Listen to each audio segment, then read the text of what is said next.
Alors, Impasse Verlaine raconte l'histoire de deux petites filles. La première donc en Algérie française et la seconde à Clermont-Ferrand.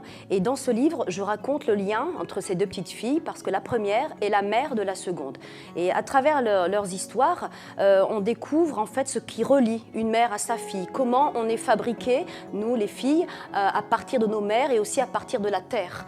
Et donc dans cette relation se mêlent à la fois des choses douloureuses, des choses qui sont plus joyeuse, apaisante, et on se rend compte finalement de l'ambivalence, de ce lien peut-être entre la haine un peu et puis beaucoup d'amour. Il n'y a pas vraiment d'étincelle pour moi quand j'écris. On va dire que chaque projet ou chaque roman a un peu une forme d'enquête. Je cherche à résoudre quelque chose, mais je ne sais pas exactement quoi. Après, l'écriture, l'étincelle de l'écriture, c'est la vie elle-même. J'aime raconter la vie, j'aime dire la vie, j'aime dire de quoi c'est fait, de quoi on est fait. Donc du coup, c'est vraiment ça. Et deuxième chose, ce qui me pousse à écrire, c'est la joie que ça me procure. Alors quand j'écris, moi, ça me rend profondément, vraiment joyeuse, quoi. Ça nourrit ma joie, ça éteint mes peines. C'est vraiment une expérience qui me vitalise en fait, en quelque sorte. Donc voilà, c'est plus l'étincelle, c'est celle de la vie en fait.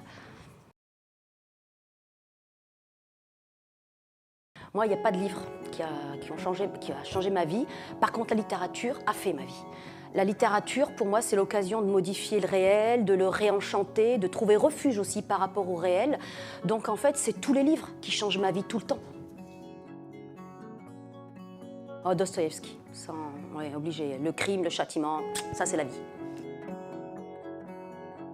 Ah non, ça je peux pas. Non, ça je peux pas choisir. Ne me demandez pas un truc pareil. J'ai l'impression que c'est un peu pareil d'ailleurs.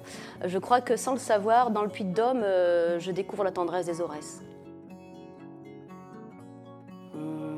Je suis plus habile à écrire la prose.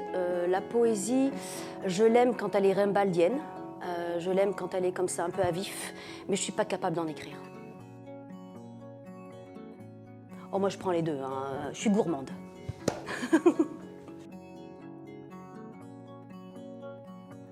Le Maghreb, Orient des livres, m'évoque quelque chose d'inconnu et de désirable. Depuis que le livre est sorti, grâce à lui, je fais des choses que je ne suis pas capable de faire. Il m'arrive des choses qui ne me sont jamais arrivées.